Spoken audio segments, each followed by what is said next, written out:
Assalamualaikum warahmatullahi wabarakatuh. Apa kabar adik-adik pembelajar cilik yang selalu menjaga sholat dan patuh pada orang tua? Kembali lagi bersama Kak Umu Maryam di channel Pembelajar Belajar. Masih ingat kan kisah Nabi Ibrahim yang pemberani menghancurkan berhala? Nah, Nabi yang akan kita bahas kali ini hidup satu zaman dengan Nabi Ibrahim. Beliau adalah keponakan Nabi Ibrahim. Beliau diutus ke sebuah negeri yang penduduknya melakukan perbuatan yang sangat buruk. Perbuatan yang belum pernah dilakukan manusia sebelumnya. Siapakah beliau? Benar, beliau adalah Nabi Lut alaihi salam. Bagaimana kisah Nabi Lut menghadapi kaum yang kejam? Dan bagaimana akhir dari kota yang sombong itu? Yuk, duduk yang rapi dan kita simak kisahnya. Adik-adik, Nabi Lut diperintahkan Allah untuk pergi ke sebuah negeri bernama Sodom, wilayah Yordania sekarang. Negeri ini tanahnya subur, buah-buahannya banyak, dan airnya melimpah. Tapi sayang sekali, penduduk Sodom akhlaknya sangat buruk. Mereka suka merampok orang yang lewat di jalan. Dan yang paling parah, mereka melakukan dosa besar yang melanggar fitrah. Apa itu melanggar fitrah? Adik-adik tahu kan? Allah menciptakan laki-laki berpasangan dengan perempuan, seperti ayah dan ibu. Tapi kaum Sodom ini aneh sekali. Laki-lakinya tidak suka dengan perempuan. Mereka malah menyukai sesama laki-laki. Na'udzubillah. Di dalam Al-Quran surah Al-A'raf ayat 80, Nabi Lut menegur mereka. Mengapa kalian mengerjakan perbuatan keji itu? Padahal belum pernah ada seorang pun di dunia ini yang melakukannya sebelum kalian. Jadi, ini adalah dosa baru yang sangat dibenci Allah. Mereka membalikan aturan alam yang sudah Allah tetapkan.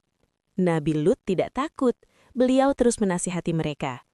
Bertakwalah kepada Allah, kembalilah hidup normal, menikahlah dengan perempuan, dan tinggalkan perbuatan kotor ini. Apakah mereka sadar? Tentu tidak, mereka malah marah dan mengancam Nabi Lut. Kata mereka, "Hei Lut, kalau kamu tidak diam, kami akan usir kamu dari kota ini." Mereka juga mengejek Nabi Lut dan pengikutnya dengan sebutan orang-orang yang sok suci. Dan tahukah adik-adik, ujian Nabi Lut bukan cuma dari kaumnya, tapi juga dari dalam rumahnya sendiri. Istri Nabi Lut ternyata tidak beriman. Walaupun dia tidak melakukan perbuatan keji itu, tapi dia mendukung kaum Sodom dan suka membocorkan rahasia Nabi Lut. Ini pelajaran bagi kita bahwa hidayah itu milik Allah. Suatu hari, datanglah rombongan tamu laki-laki yang wajahnya sangat tampan dan bersih. Mereka sebenarnya adalah malaikat, Jibril, Mikail, dan Israfil, yang menyamar menjadi manusia. Sebelum ke tempat Nabi Lut, mereka mampir dulu ke tempat Nabi Ibrahim untuk mengabarkan kelahiran Nabi Ishak.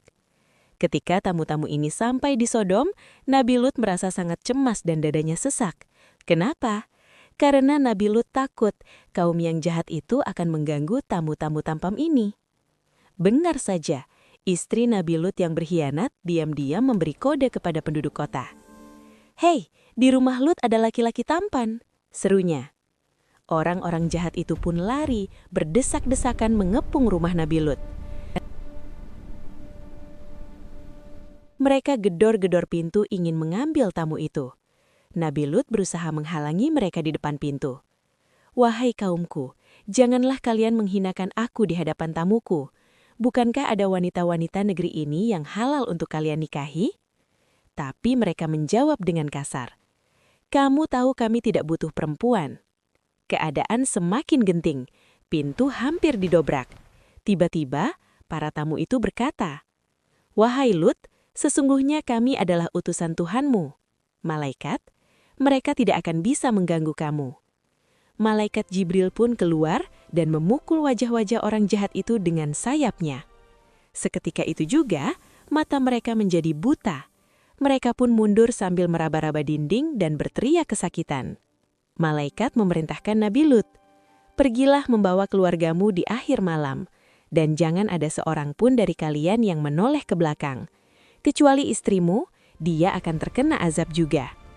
Saat waktu subuh tiba, azab Allah yang sangat mengerikan turun. Suara menggelegar, as-sai'ah. Terdengar suara teriakan yang sangat keras hingga memecahkan gendang telinga dan mematikan jantung. Kota dibalik, kata para ahli tafsir, malaikat Jibril mengangkat kota itu dengan ujung sayapnya sampai tinggi ke langit hingga malaikat langit mendengar suara ayam mereka. Lalu kota itu dibalikkan dan dijatuhkan ke bumi. Bagian atas jadi bawah, bagian bawah jadi atas. Hujan batu. Setelah dijatuhkan, Allah menghujani mereka dengan batu dari tanah yang terbakar, sijil. Hebatnya, setiap batu itu sudah ada nama orang yang akan menimpanya. Tidak ada yang bisa lari. Termasuk istri Nabi Lut, saat berjalan pergi, dia menoleh ke belakang karena penasaran atau kasihan pada kaumnya, lalu sebuah batu menyambarnya. Habislah kaum Sodom yang durhaka itu. Masya Allah, ngeri sekali ya azab bagi orang yang merusak fitrah manusia.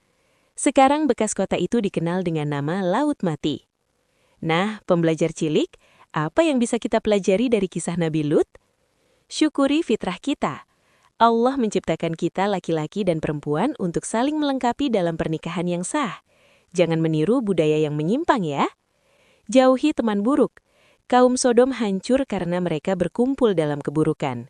Kita harus cari teman yang solih. Hidayah itu mahal. Walaupun istri seorang nabi, kalau hatinya ingkar tetap tidak selamat dari azab Allah. Kita harus terus berdoa agar ditetapkan iman kita. Waktunya kuis. Siapakah nama malaikat yang mengangkat dan membalikan kota Sodom dengan sayapnya? A. Malaikat Israfil. B. Malaikat Jibril. Tulis jawaban kalian di kolom komentar ya.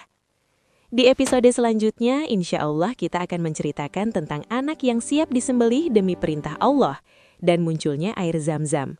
Kisah siapakah itu? Ya, Nabi Ismail alaihi salam. Jangan lupa like, share, dan subscribe channel Pembelajar Belajar agar teman-teman lain juga tahu kisah hebat ini. Sampai jumpa. Wassalamualaikum warahmatullahi wabarakatuh.